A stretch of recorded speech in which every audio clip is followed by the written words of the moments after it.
బీజేపీలో ఉంటూ 20 ఏళ్లుగా పార్టీని పీడిస్తున్న కోవర్టులు వెళ్లిపోవాలని నిజామాబాద్ ఎంపీ ధర్మపురి అరవింద్ సంచలన వ్యాఖ్యలు చేశారు. ఉత్తర తెలంగాణలో బీజేపీ బాగా బలపడిందని, దక్షిణ తెలంగాణలో మరింత బలోపేతం కావాల్సి ఉందని అన్నారు.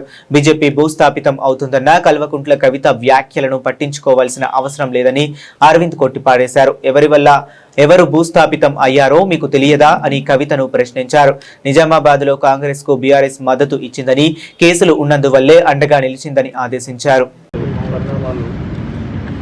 సూడ్బాస్ మున్సిపల్ ఎలక్షన్లు ఎక్కడ నార్త్ తెలంగాణలో బీజేపీ బ్రహ్మాండంగా డామినేట్ చేసింది.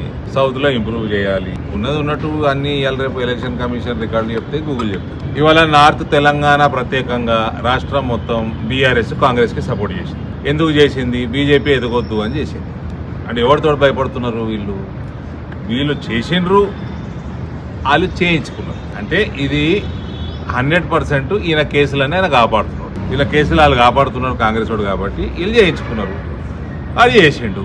ఇక నేను ఒకటి చెప్పేది, నా దగ్గర నేను ఎవరిని నేను కొనను, నేను ఎవరిని అడుక్కోను. ప్రజలు నాకు 28 ఇచ్చింది. నేను ఎందుకు ఈ రకంగా ఉంటాయంటే, నేను 90లలో 2000 సంవత్సరంలలో రాజశేఖర్ రెడ్డి చనిపోయే వరకు నేను రాజకీయాలు చూసినోడిని, అసెంబ్లీ డిబేట్లు చూసినోడిని, విన్నోడిని. ఇక్కడ కడపల రాజశేఖర్ రెడ్డి బలమైన నాయకుడు ఉన్నప్పుడు 99కి వెళ్ళి 2009 దాకా తెలుగుదేశం సీట్లు ఎక్కువ గెలుస్తుండే అసెంబ్లీ. చిత్తూరులో చంద్రబాబు ముఖ్యమంత్రి ఉన్నప్పుడు కాంగ్రెస్ బలంగా ఉంటుండే. పెద్ద అప్పుడు ఉమ్మడి రాష్ట్రంలో ఉమ్మడి జిల్లాలు పెద్ద జిల్లాలు జెడ్పీ చైర్మన్ కాంగ్రెస్ గవర్నమెంట్ ఉంటే జెడ్పీ చైర్మన్ తెలుగుదేశం గెలుస్తుండే. అక్కడక్కడ తెలుగుదేశం గవర్నమెంట్ ఉంటే కాంగ్రెస్ వాళ్ళు గెలుతురు, మేయర్లు కానీ జెడ్పీ చైర్మన్లు కానీ. ఒక ప్రజాస్వామ్యం. గెలిచినోడిని మనము అభినందించాలి, గెలిచినోడిని మనము గౌరవించాలి.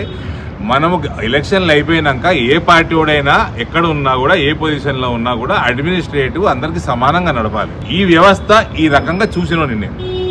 ఇది కేసీఆర్ అనేవాడు ముఖ్యమంత్రి అయినాక ప్రతి ఒక్కరిని కొనుక్కోవటము, అవతల పార్టీ ఉండొద్దు అని దేనికోసం చేసిండు? కుటుంబ అవినీతి ఎక్కడ కూడా క్వశ్చన్ కాకుండా వేరే పార్టీ వాడు జిల్లా పరిషత్ చైర్మన్ ఉన్నా, మేయర్ ఉన్నా, ఇంక ఎమ్మెల్యే ఉన్నా అక్కడ నేను కాళేశ్వరంలో దోసుకోలేను, భగీరథలో దోసుకోలేను, నేను ఈ వేరే అవినీతి కార్యక్రమాలలో దోసుకోలేను. కాబట్టి వాళ్ళని కలిపేసుకోండి, వాళ్ళకి పైసలు ఇచ్చి కొనుక్కోండి, వాళ్ళని బెదిరించండి.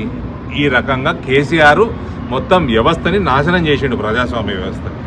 ఇప్పుడు రేవంత్ అదే దూరంలో పోతా ఉన్నాడు. కానీ ఇవన్నిట్లో మనము పెట్టి పాలిటిక్స్కి పడిపోయి మనం దేనికైతే మనం కొట్లాడుతున్నామో ఒక వ్యవస్థని మనం శుద్ధి చేయాలి. దానికోసం మేము ఒక స్టాండ్ తీసుకున్నాము. And we avoid by the stand. I know I dominated my reason. People have blessed me. Okay, that కొద్దిగా మిస్ అయింది. 2 చోట్ల ఇంకా గెలుస్తాం, ఇంకా అవుతుంటే మేయర్ పదవిలో కూర్చోగానే నాకేం కిరీటం రాదు. కానీ నేను ఒక ఐడియాలజీని, ఒక ప్రక్షాళనని మేము మొదలుపెట్టినాము. మీ అందరూ దాన్ని చూపిస్తున్నారు, ప్రజలు దాన్ని హర్షిస్తున్నారు. అటువంటి వ్యవస్థని మనం తెలంగాణలో తెచ్చుకోవాలి. ఇది భారతీయ జనతా పార్టీని పెంచుకుంటూ ఇటువంటి వ్యవస్థ